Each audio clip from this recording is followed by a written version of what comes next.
everyone! When I was a kid, my absolute favorite cake was the Pillsbury Confetti Cake that came in a box. I asked for it every birthday. To be honest, I didn't really care what it tasted like. All I cared about was that it was pretty. So when I saw that Claire Saffitz had not only a very similar story, but also a recipe to make what I am sure is a much tastier version in her book, Dessert Person, I was thrilled. Nat Kat's birthday is coming up, and she too loves the idea of rainbow bits of cake. So she asked for this cake for her family birthday party. So that's what we're going to make today. Come bake with me. Okay, so we're going to make a piece of parchment about the size of our cake pan.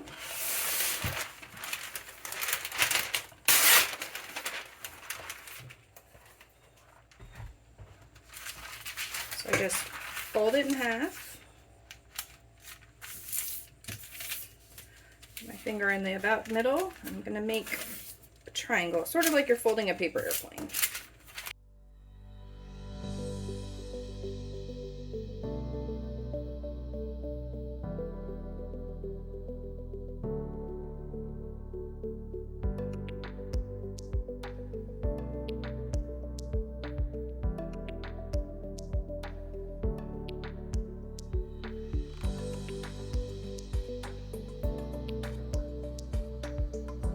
Measure it, sort of fold it over, get that point in the approximate center, and then cut it a little bit smaller than that.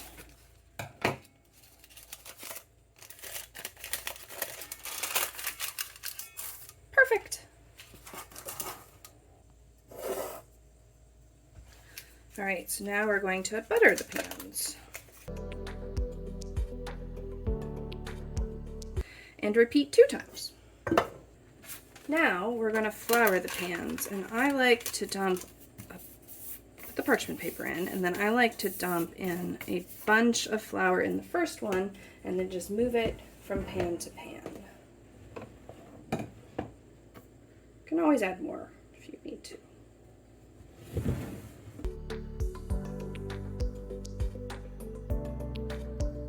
And the third one I'm just going to do over the trash can because I can't use that flour again. We need flour, sugar, baking soda, salt, baking powder, and specifically cake flour. So, to our cake flour. Supposedly, this thing is supposed to help. It's not. Let's try this again. For something that's supposed to help you not make a mess, I've done an admirable job of making an enormous mess. Anyone who knows me in real life will know this is fairly standard. So, flour. Oh yeah, that's a lot better. Do this.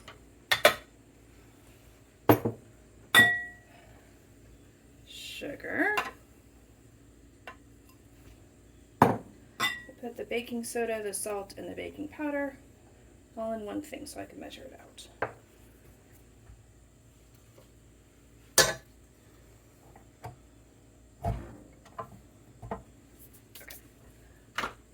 Use this in the hopes of containing some of the flour from going everywhere. It would help if I raised the bowl up so it could reach.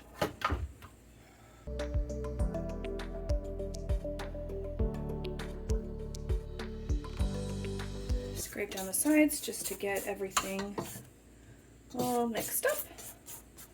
Move on to the next bit. Now we're going to add in our wet ingredients. And I'll be perfectly honest, I read this recipe 3 times this morning, and at no point did it occur to me to get out either the butter or the eggs to make sure that they were at room temperature. So for the butter, I zapped them in the microwave for 10 to 15 seconds per side to get them at least close to room temperature. It's pretty hot today. Milk,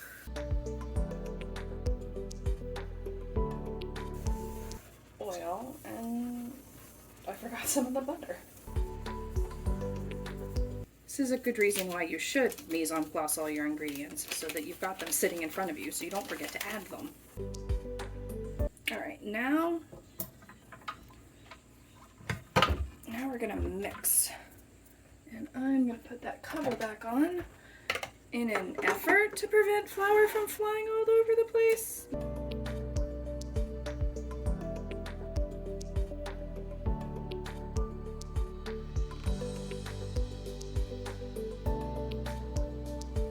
Okay, now we need our eggs, egg whites, vanilla, and almond extract. Nat Cat hates almond extract, so it's her birthday. I'm not going to put it in, but normally I would.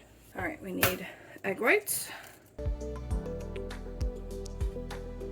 And are these eggs and egg whites at room temperature like they're supposed to be and called for in the recipe?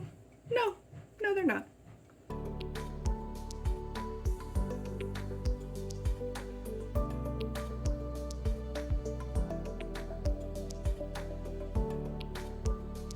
All right, that's the egg whites, and then I need some whole eggs. Okay, vanilla. We're going to whisk these together prior to adding to our cake batter.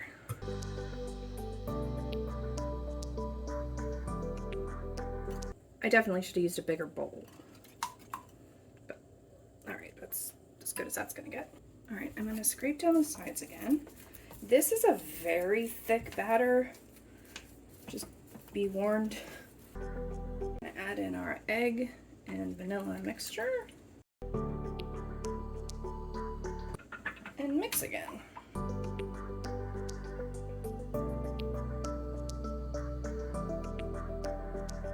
Oh yeah, I was definitely supposed to mix the egg and vanilla mixture in 3 separate rounds. But, oh well. You can't read all the instructions all the time.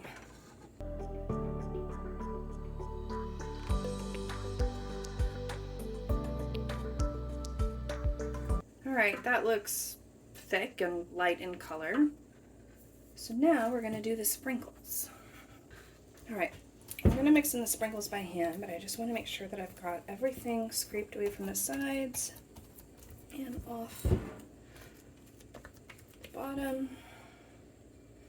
Alright, and you don't want fancy organic sprinkles. You want, frankly, the cheap grocery store sprinkles.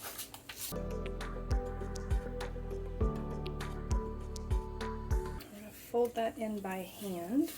We don't want to mix them in too vigorously because we don't want them to start to melt until they get into the oven. But we do want them evenly distributed. That looks perfect.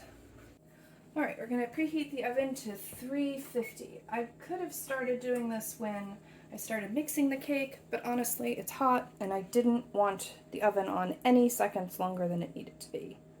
Okay, now this is the moment when I always remember, oh right, I should have measured the bowl so I knew how much it weighed, so I knew how much the batter weighed, so I could make sure to put in an exactly even amount in each layer of cake.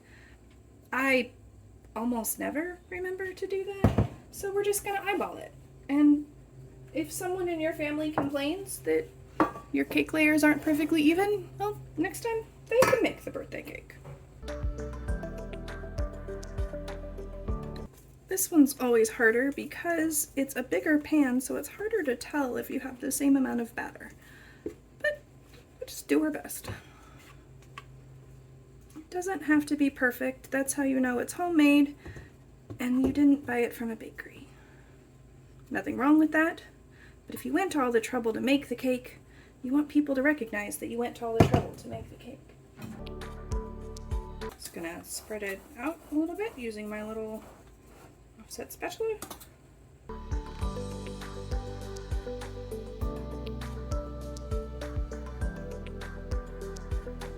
Our oven is up to temperature. We are going to bake these for 35 to 40 minutes. Let's see, will that fit down there?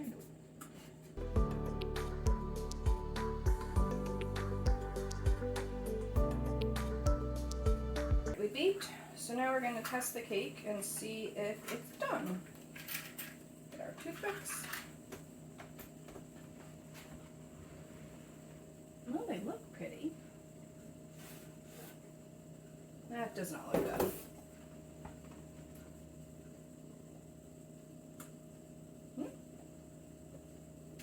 Actually, I think it is. I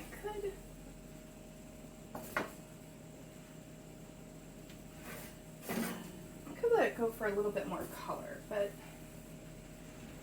I do not want another cheesecake situation.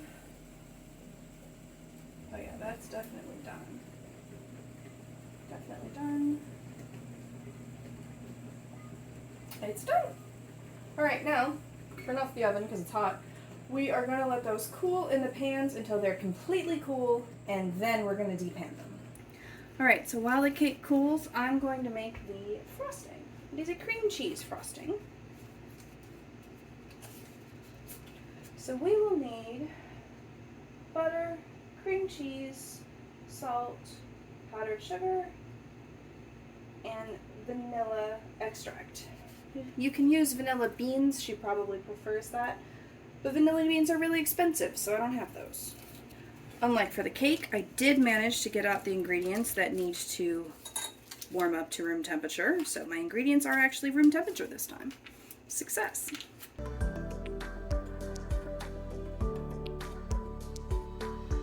Like I said, it is really hot in here, so room temperature means everything is apparently slightly melted.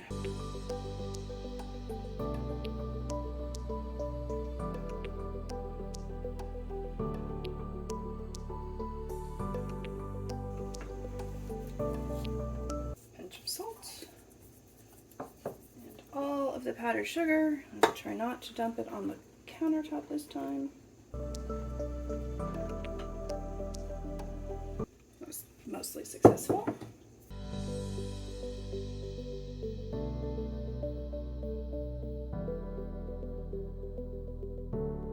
And now we're ready to frost the cake. All right, first we're going to depan the cakes.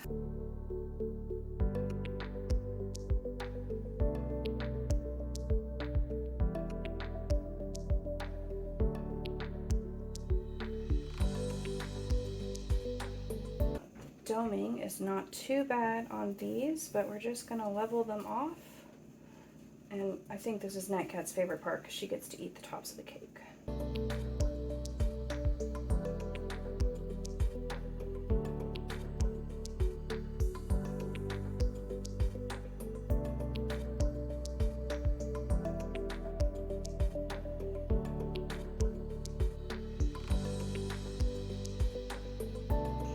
Unless there's something wrong with your cake pan, the bottom of your cake is always going to be level. So I always make that the top.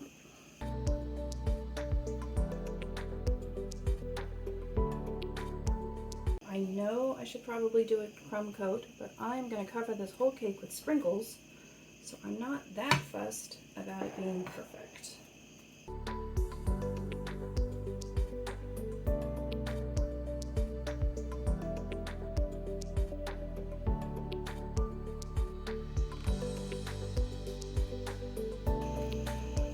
So to get the sides, I'm going to take a scoop of sprinkles, and I'm just going to sort of,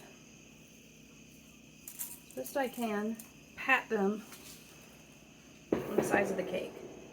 If you were hoping that this was not messy, well, too bad. There will be sprinkles everywhere by the time I'm done.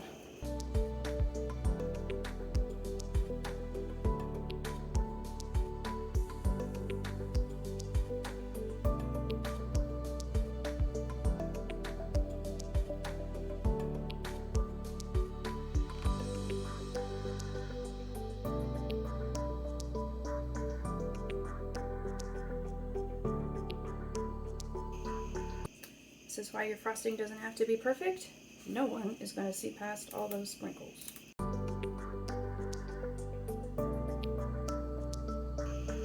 Okay, moment of truth. We're going to cut it.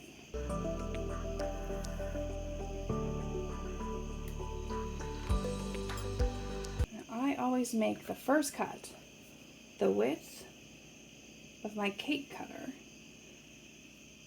no matter who wants a small piece, this will make it come out so much easier.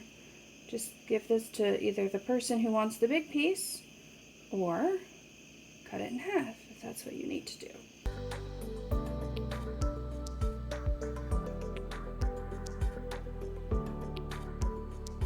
Don't slide.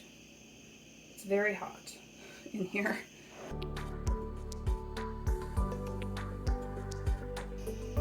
Here are my final thoughts. This recipe is extremely easy to follow. The steps are laid out perfectly, and if you make a few mistakes, like forgetting to bring things up to room temperature, the recipe is very forgiving.